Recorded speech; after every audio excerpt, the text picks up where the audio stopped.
Hi! నా favourite brand నాకొక gift పంపించింది. దాన్ని అలా అన్బాక్స్ చేసేందుకు నేను మస్త్ ఎక్సైటెడ్‌గా ఉన్నా. అవేందో చూపియాలా?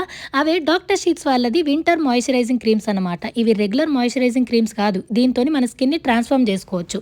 సో వింటర్‌ల డ్రైనెస్, డల్‌నెస్, పిగ్మెంటేషన్‌తోని మనం సఫర్ అవుతాం కదా! ఆ ప్రాబ్లమ్స్ అన్నిటికి ఇది పర్ఫెక్ట్ సొల్యూషన్ అన్నమాట. ఈ క్రీమ్స్ 48 అవర్స్ హైడ్రేషన్‌తోని ప్యాక్ అయినాయి. దీనివల్ల వింటర్‌లో మన స్కిన్ చాలా గ్లోగా, హైడ్రేటెడ్‌గా ఉంటుంది. So first ceramide and vitamin C ఉన్న ఈ మాయిశ్చరైజర్ క్రీమ్‌ని అప్లై చేద్దాం. ఇది డ్రై స్కిన్ కోసం పర్ఫెక్ట్‌గా సూట్ అవుతుంది. ఈ సిరమైడ్ అనేది స్కిన్ బ్యారియర్‌ని మంచిగా స్ట్రెంథెన్ చేస్తుంది. విటమిన్ సి అనేది స్కిన్ ని బ్రైట్ చేసి హెల్దీ గ్లోని ఇస్తుంది. చూసారా ఎంత ఈజీగా అబ్జర్వ్ అయిపోయిందో మన స్కిన్ లోకి. Next kesar and kojic acid moisturising cream. ఇది నార్మల్ టు కాంబినేషన్ స్కిన్ వాళ్ళకి మంచిగా ఉంటుంది. Kesar skin tone even tone చేస్తుంది. Kojic acid pigmentation dark spots ని తగ్గిస్తుంది. ఇది చాలా light weight non sticky texture అనమాట. మన స్కిన్ లోకి ఈజీగా అబ్జర్వ్ అయిపోతుంది. బ్లోటింగ్ పేపర్ తోని కూడా టెస్ట్ చేసిన చూడండి. సో ఈ మాయిశ్చరైజింగ్ క్రీమ్స్ తోని స్కిన్ ని మంచిగా ట్రాన్స్ఫార్మ్ చేసుకోవచ్చు. ఈ ప్రొడక్ట్ ని రైట్ సైడ్ లో ట్యాగ్ చేస్తున్నాను, వెళ్ళి చెక్ చేయండి. ఇవి ఇప్పుడు మనకు Amazon, Nykaa, Flipkart, purple, doctor sheet website లో అవైలబుల్ ఉన్నాయి. అండ్ నా కోడ్ యూజ్ చేస్తే మీకు ఎక్స్ట్రా డిస్కౌంట్ వస్తుంది.